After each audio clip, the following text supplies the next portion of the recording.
Oniche oninyatuma ayo bisimila DMS TV sanfɛ foli an ta novan kanbaga n'a lamɛnbagaw bɛɛ lajɛlen Mali kɔnɔ ani Mali kɔ kan bi ye tarata ye août kalo tile 26 san 2025 aw ka dɔn kibaru ye o wagati seli san'an ka da se an ka bi kunnafonibaw ma ni ka olu da tulo kan an bɛ hakilina jigin k'aw bɛ se k'an dɛmɛ ni kunnafoniya kan ni n'a carili ne ka hakilinaw di hakilina diyɔrɔ la wale kɔfɛ bi kunnafoniba minnu b'an bolo ni ka olu da tulo kan dɔw bɛ tali kɛ Juma tɛmɛnen août kalo tile 22 san 2025 sufɛla nɛgɛ kanɲɛ 20 wagati ko maamafɛntigi dɔw yɛrɛ kɔnɔna na Duabugu village kɔnɔna ni ne yɔrɔ min ni Muruja yɛrɛ kɔnɔ ka surun ɲɔgɔn na ni yɔrɔ yɛrɛ kɔnɔ bɛ kɛrɛnkɛrɛnnenya la Nara région yɛrɛ de kɔnɔna na ko maamafɛntigi ni yɛrɛ kɔnɔna le u nana Duabugu village yɛrɛ kɔnɔna na ka cɛ caman yɛrɛ kɔnɔna ni ka taa n'u de yɔrɔ la yɔrɔ min yɛrɛ kɔnɔ la ko dɔn bɛ wagati min na fɔ bi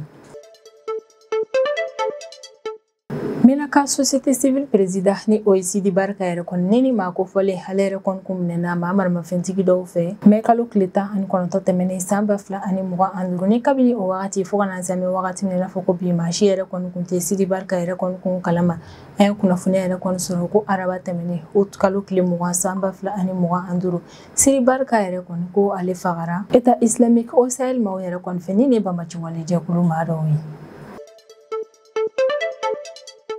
mi parti politique ciliko kɔni an ka Mali jamana kɔnɔna na mi an ka jamana parti politique kɔrɔ maaw yɛrɛ kɔni olu y'a yira k'a fɔ k'u ti ko in yɛrɛ kɔni bila ten tɔ o ko yɛrɛ de kɔni hukumu kɔnɔna la u bɛ yala yɛrɛ kɔnɔna tribunal ni ɲɔgɔn cɛ la yɔrɔ mun na u bɛ ka taa plainte yɛrɛ kɔni tigɛ an ka Mali frontière fan autorité maaw yɛrɛ kɔni kama mi an ka Bamako commune 1 tribunal maaw ye olu kɔni u ka jaabi bɔ tɛnɛn tɛmɛnen août kalo tile 25 san 2025 jaabi min yɛrɛ kɔni kɔnɔna na commune 1 tribunal maaw b'a yira k'a fɔ k'a dɔnniya yɛrɛ kɔni tɛ u la ne ka nin affaire ko in yɛrɛ kɔni juger o ko hukumu yɛrɛ de kɔni kɔnɔna na u b'a bila ka taa cour suprême maaw ka bolo kan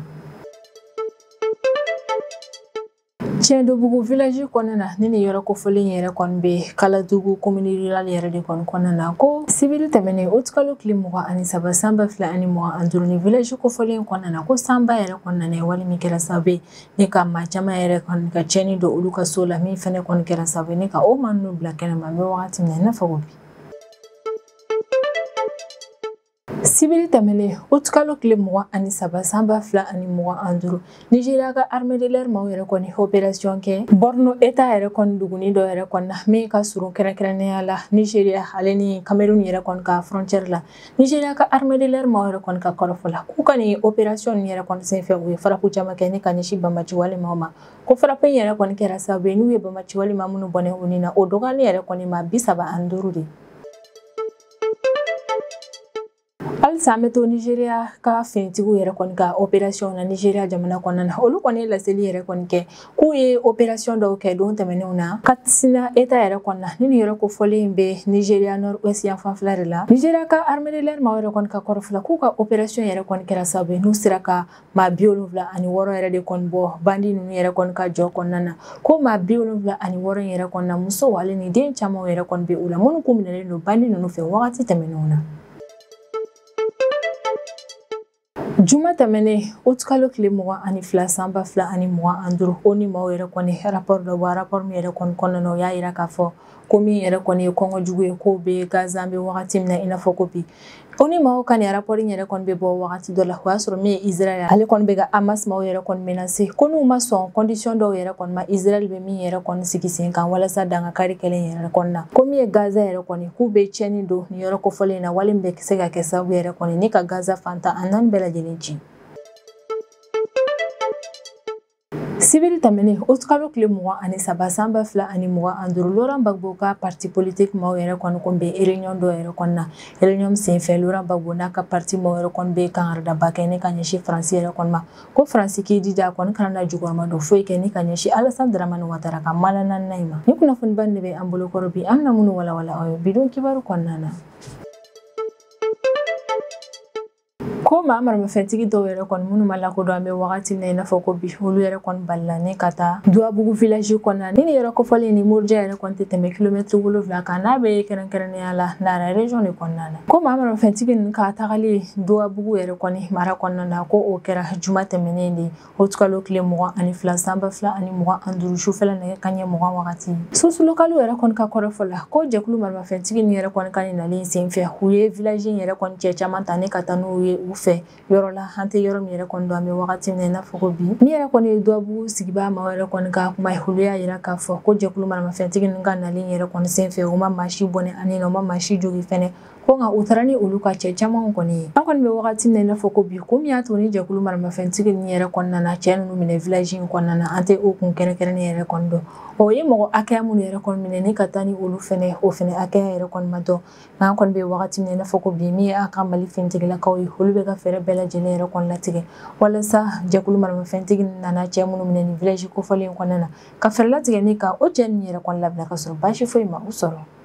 wagati tɛmɛnenw yɛrɛ kɔni na hangununu kumaw tun bɛ ka tɛmɛ an ka bɔlɔlɔsiraw yɛrɛ kɔni kan ko min ye Sidi Barika ye ne ni ye maa ye yɛrɛ kɔni min ye école karamɔgɔ ye Menaka région kɔnɔna na wa maa dɔ kosɛbɛ min yɛrɛ kɔni bonyanen don Menaka région kɔnɔna na hangununu kumaw yɛrɛ kɔni tun bɛ ka tɛmɛ bɔlɔlɔsiraw kan wagati tɛmɛnenw na ko nin ma kofɔlen yɛrɛ kɔni fagara banbaciwale jɛkulu maa dɔw fɛ o wagati nin yɛrɛ kɔni na an kun ma da kuma ninnu na ka da ka kuma sɛgɛsɛgɛlenw yɛrɛ kɔni kun tɛ wa an kun bɛ ka hangununu kumaw yɛrɛ de kɔni mɛn an ma kunnafoniya kun sɔrɔ su yɔrɔ la an kɔni bɛ wagati min na i n'a fɔ ko bi an ye kunnafoniya yɛrɛ kɔni sɔrɔ min y'a yira k'a fɔ ko kuma in yɛrɛ kɔni ye tiɲɛ ye alamisa tɛmɛnen de août kalo tile 21 san 2025 an ye kunnafoniya kɛrɛnkɛrɛnnen yɛrɛ kɔni sɔrɔ min y'a yira k'a fɔ ko Sidi Barika ale yɛrɛ kɔni fagara banbaciwale jɛkulu maa dɔw yɛrɛ kɔni fɛ wagati min Menaka gouverneur ni o ye colonel major Lazeni Konate yɛrɛ kɔni wagati min na gouverneur ale kɔni wulila ni ka taa Sidi Barika somɔgɔw yɛrɛ kɔni fɛ an ka jamana autorité yɛrɛ kɔni tɔgɔ la ani ale yɛrɛ kɔni gouverneur tɔgɔ la walasa ka se ka taa ka condoléance yɛrɛ kɔni kɛ Sidi Barika ka denbayaw yɛrɛ kɔni ma o wagati de an y'a dɔn k'a fɔ ko min yɛrɛ kɔni Sidi Barika ye ko tiɲɛ yɛrɛ kɔni na ale fagara banbaciwale maaw fɛ hakilina jiginna mai kalo tile 19 tɛmɛnen de san 2025 sufɛla nɛgɛ kaɲɛ 19 ka sanga ni miniti 30 yɛrɛ kɔni o wagati y'a sɔrɔ min ye Sidi Barika ale yɛrɛ kɔni kun bɛ ka bɔ misiri la seli yɛrɛ kɔni na wagati kofɔlen yɛrɛ de kɔni na jɛkulu maramafɛntigi dɔw yɛrɛ kɔni na Sidi Barika minɛ ni ka taa n'a ye yɔrɔ la yɔrɔ min kun ma lakodɔn ko in kɛra maa minnu yɛrɛ kɔni ɲɛna olu ka kɔrɔfɔ la ko maa maramafɛntigi ninnu ko u maa filaw yɛrɛ de kɔni kun bɛ moto sanfɛ k'u kɔni ye Sidi Barika yɛrɛ kɔni minɛ kɛnɛmana de la wa o témoin kelen nin yɛrɛ kɔni y'a yira k'a fɔ ko wagati min Sidi Barika ale yɛrɛ kɔni kun bɛ ka bɔ misiri la o y'a sɔrɔ maa fila ninnu olu kun kɛn bɛ ni ka u ka moto yɛrɛ kɔni jɔ Sidi Barika ka yɔrɔ da yɛrɛ kɔni na u kun bɛ k'a makɔnɔ ko wagati min Sidi Barika yɛrɛ kɔni bɔra misiri yɛrɛ kɔni na ni a bɛ ka gɛrɛ a ka soda yɛrɛ kɔni na min ye maa fila ninnu ye minnu kun bɛ moto kan yɛrɛ kɔni olu filɛ ni ka marifa yɛrɛ kɔni jɔ sanfɛla la k'a ci ko caman yɛrɛ kɔni kɛ walasa ka se ka maaw yɛrɛ kɔni lasiran u ka boli ale ni ka se ka fɛɛrɛ latigɛ yɛrɛ kɔni Sidi Barika ale ka sira a kana na se ka boli yɛrɛ kɔni u kɛlen ka wale yɛrɛ kɔni kɛ u sɔrɔla ka Sidi Barika yɛrɛ kɔni jagoya ni ka yɛlɛ olu nɔfɛ moto sanfɛ ko maa maramafɛntigi fila min yɛrɛ kɔni bɛ Sidi Barika minɛ ni ka taa n'a ye wagati min yɛrɛ kɔni na Sidi Barika ale kɔni taara ni ka fɛn min yɛrɛ kɔni to ko in kɛyɔrɔ la o ye a ka samarasen fila n'a ka kɔlɔsi dɔrɔn de o wale yɛrɛ kɔni kɛra sababu ye ni Menaka sigibaa maaw ka u bɛɛ lajɛlen yɛrɛ kɔni dusuma kasi kosɛbɛ ka da ka Sidi Barika ale kun ye maa ye min kun cɛsirilen yɛrɛ kɔni don Menaka sigibaa maaw ka kungow la wa maa yɛrɛ kɔni kun don min kun kanulen don wa kun bonyanen don kosɛbɛ Menaka sigibaa maaw fɛ Menaka sigibaa maaw sanga ani wagati olu yɛrɛ kɔni kun bɛ u yɛrɛ ɲininka ko kun jumɛn yɛrɛ de kɔni na ni maa maramafɛntigi fila nin yɛrɛ kɔni na Sidi Barika minɛ ni ka taa ni a ye ka sɔrɔ Sidi Barika ale kun ye maa ye min yɛrɛ kɔni kun cɛsirilen don Menaka sigibaa maaw yɛrɛ kɔni kungow la wa kun cɛsirilen don kosɛbɛ déplacés yɛrɛ kɔni jukɔrɔmadonni na ni u nana Menaka région kɔnɔna na kabini kunnafoniya yɛrɛ kɔni kun carila ko Sidi Barika k'ale yɛrɛ kɔni kun minɛ la an ka Mali finitigilakaw olu kun ye opération yɛrɛ kɔni daminɛ an ka Mali finitigilakaw kun jukɔrɔmadonnen don kosɛbɛ mouvement pour le salut de l'Azawad maaw yɛrɛ kɔni fɛ u yɛrɛ de kɔni farala ɲɔgɔn kan ni ka ɲinini baaraw yɛrɛ kɔni daminɛ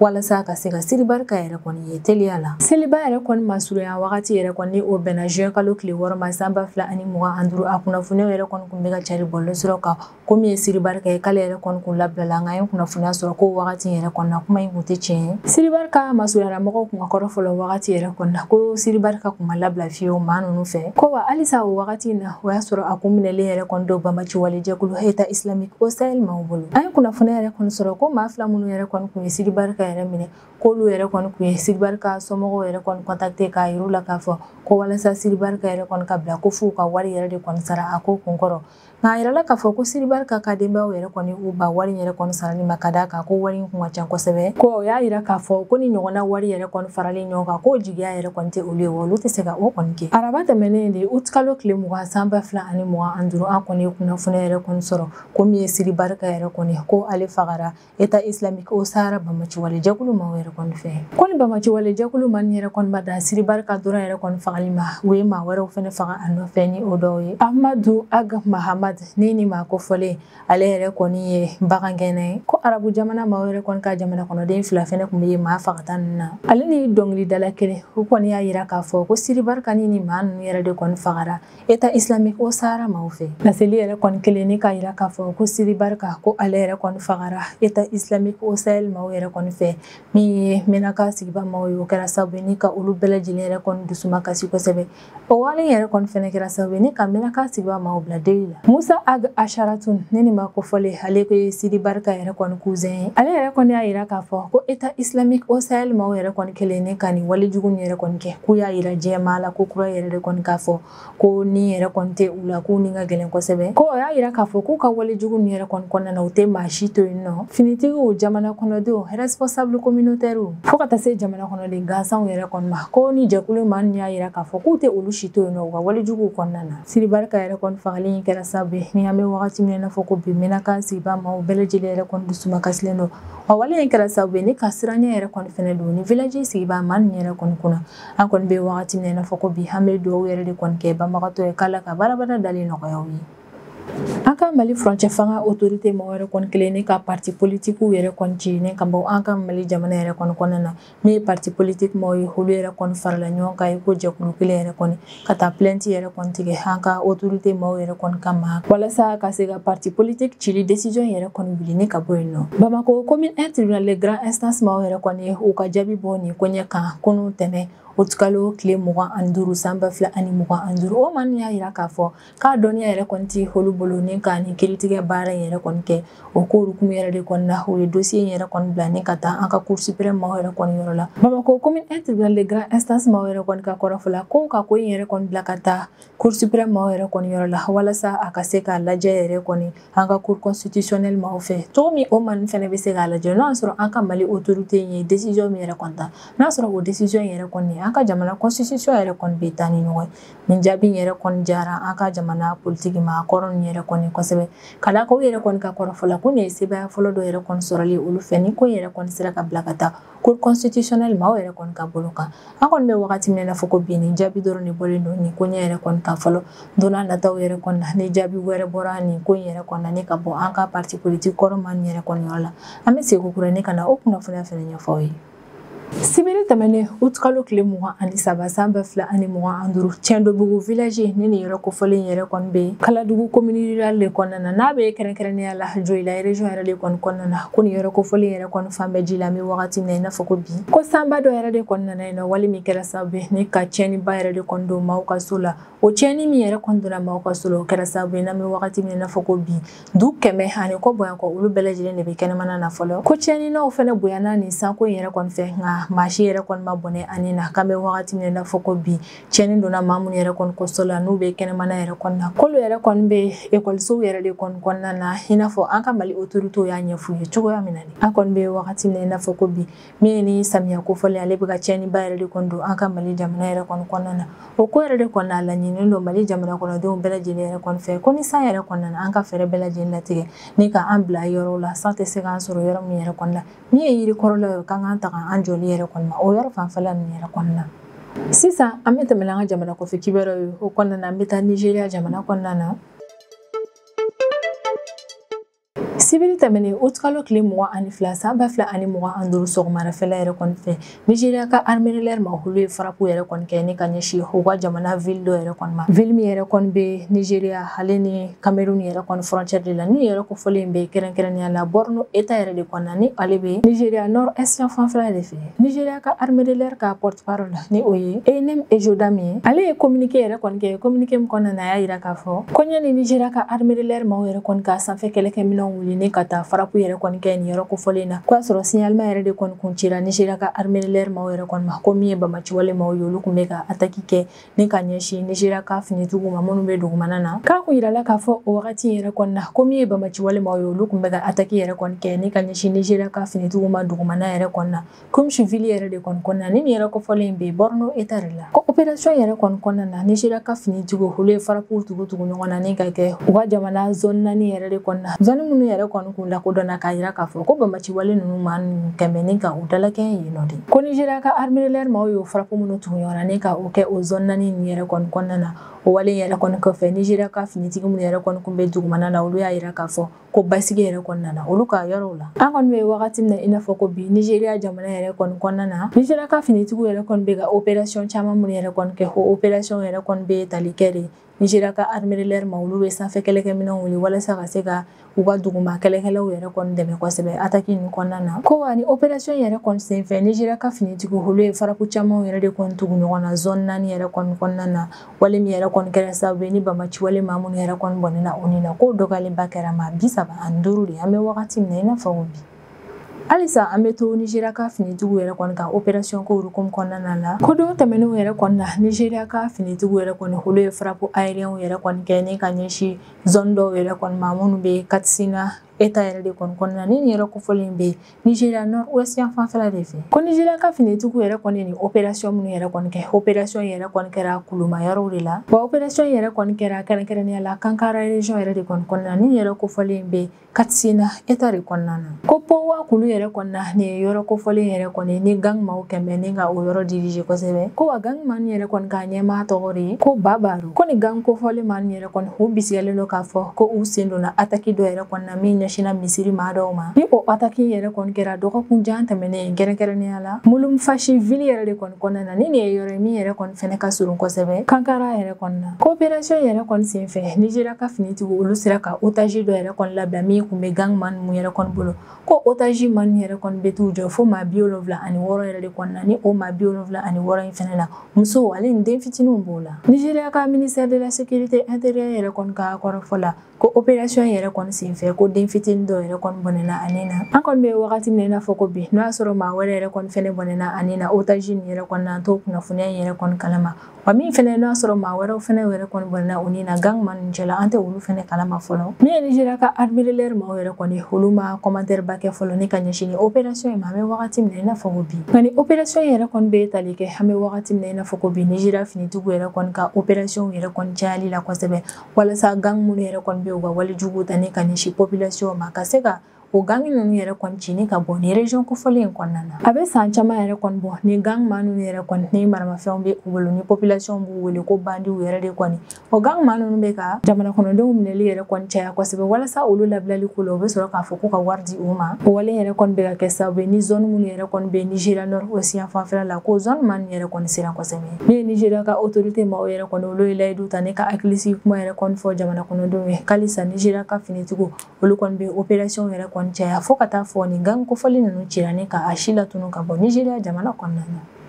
sibiri tɛmɛnen août kalo tile 23 san 2025 Côte d'Ivoire jamana yɛrɛ kɔni kɔnɔna na Laurent Gbagbo ni ale ye Côte d'Ivoire jamana ɲɛmaakɔrɔ ye ni ale fɛnɛ kun ye candidat ye Côte d'Ivoire kalata nata in yɛrɛ kɔnɔna ale ka parti politique maaw ye ɲɔgɔn ye kɛ nin don kofɔli in yɛrɛ kɔnɔna o réunion yɛrɛ de kɔni senfɛ min ye Laurent Gbagbo yɛrɛ kɔni ale y'a yira k'a fɔ ko min ye olu ka parti politique maaw yɛrɛ kɔni k'olu yɛrɛ kɔni cɛsirilen don ni ka u sen don Côte d'Ivoire kalata nata in yɛrɛ kɔni baaraw la ko wa olu yɛrɛ kɔni nana ni candidat min ye o de ye Laurent Gbagbo ye parti politique maa min b'a yira k'a fɔ ko kelen yɛrɛ kɔni ka gɛlɛn u ma o de ye k'u bɛ kangarida gɛlɛnba kɛ ni ka ɲɛsin Faransi autorité maaw yɛrɛ kɔni ma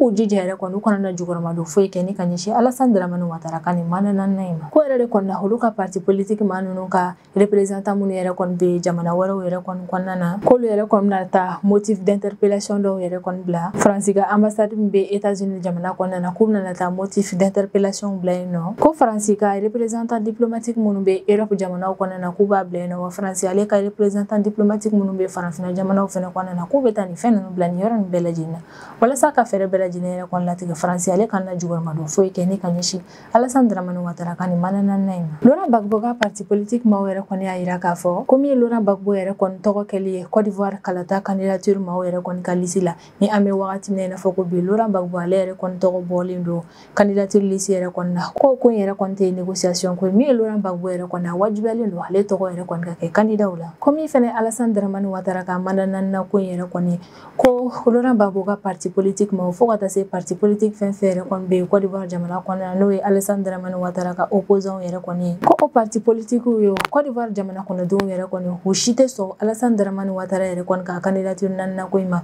ko wali négociation tɛ se ka kɛ o ko la PPACI ma ni o de Laurent Gbagbo yɛrɛ kɔni ka parti politique yɛrɛ kɔni olu y'a yira k'a fɔ ko ye mobilisation laban mun yɛrɛ kɔni kɛ an bɛ wagati min na fɔ ko bi k'olu kɛra sebayaba yɛrɛ de kɔni o bolo ko yɛrɛ de kɔni hukumu kɔnɔna la u bɛna mobilisation kuraw yɛrɛ kɔni kɛ teliya yɛrɛ kɔni na walasa ka se ka pression yɛrɛ kɔni kɛ Alassane Dramane Ouattara yɛrɛ kɔni ka parti maaw kan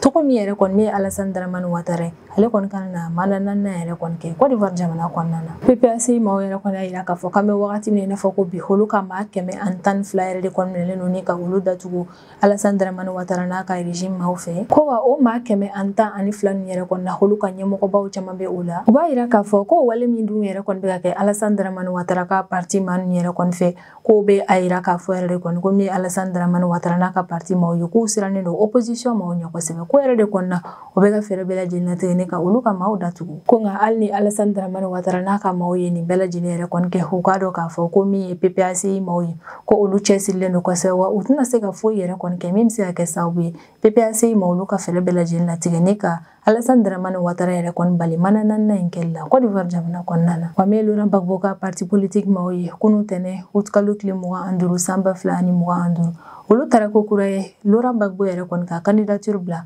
Côte d'Ivoire commission électorale indépendant yɛrɛ kɔnɔna ni o bɛ Abidjan mara yɛrɛ de kɔni kɔnɔna na min yɛrɛ kɔni Abidjan commission électorale indépendant maaw yɛrɛ kɔni olu ma jaabi kɛ ni ka ɲɛsin ni ko in yɛrɛ kɔnɔna u ma jaabi yɛrɛ kɔni fɔ n'o y'a sɔrɔ u bɛna sɔn Laurent Gbagbo ka candidature ma ko kura ye walima n'o y'a sɔrɔ u bɛna a gɛn ko kura ye ni ka fɔ ko in yɛrɛ kɔnɔna min yɛrɛ kɔni Laurent Gbagbo ka parti ale ni Laurent Gbagbo maaw yɛrɛ kɔni u bɛɛ lajɛlen y'a yira k'a fɔ ko min ye faransi ko k'i jija a kana na jugɔrɔma dɔn foyi kɛ ni ka ɲɛsin Alassane Dramane Ouattara ka mandanana in ma Côte d'Ivoire jamana kɔnɔna na